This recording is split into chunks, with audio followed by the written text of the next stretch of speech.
Triceratops is one of the most recognizable dinosaurs ever found, but its fame can make people miss how solidly built and well-equipped it really was. This was not a light animal with oversized horns attached to it. It was a massive four-legged herbivore with a deep chest, powerful shoulders, thick limbs, a heavy skull, and one of the most unmistakable head shapes in prehistoric life. Its name means three-horned face, and that description fits perfectly because the skull carried two long brow horns, a smaller horn on the snout, and a broad frill rising from the back of the head. Triceratops lived during the late Cretaceous in what is now North America, sharing its world with rivers, low forests, fern-covered ground, and other famous dinosaurs, including some of the largest predators in its environment. It was one of the last great dinosaurs, living close to the end of the age of dinosaurs, and it stood as one of the dominant plant eaters in its habitat. Adults could grow to around 30 feet long and weigh several tons, giving them a low tank-like profile that made them look steady and hard to move.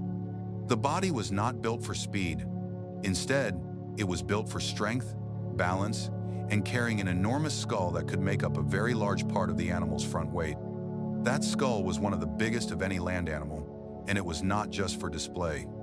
The horns could have been used in defense, in contests between individuals, or in pushing and shoving matches that tested strength more than speed.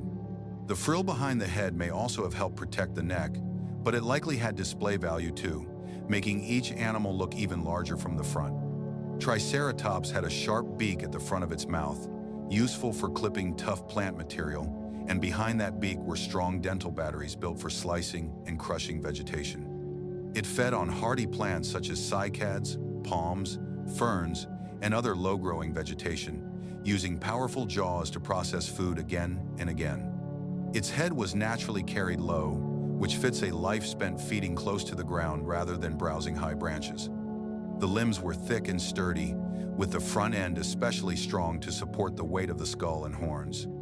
Unlike the more sprawling posture of some older reptiles, Triceratops held its body in a solid, weight-bearing stance suited for a huge terrestrial herbivore. Every part of it suggests a grounded animal that relied on mass, structure, and confidence rather than quick movement. Fossils show variation in horn shape and frill form, which suggests that age, sex, and individual growth may have changed how each animal looked over time.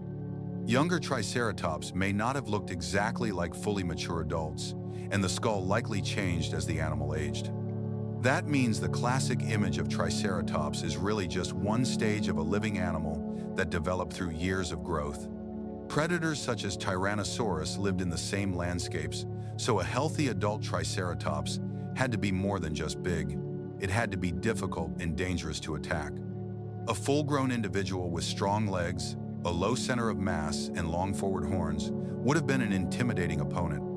Even if it preferred to avoid conflict, its body was built in a way that made direct attacks risky. What makes Triceratops so enduring is how practical its design seems.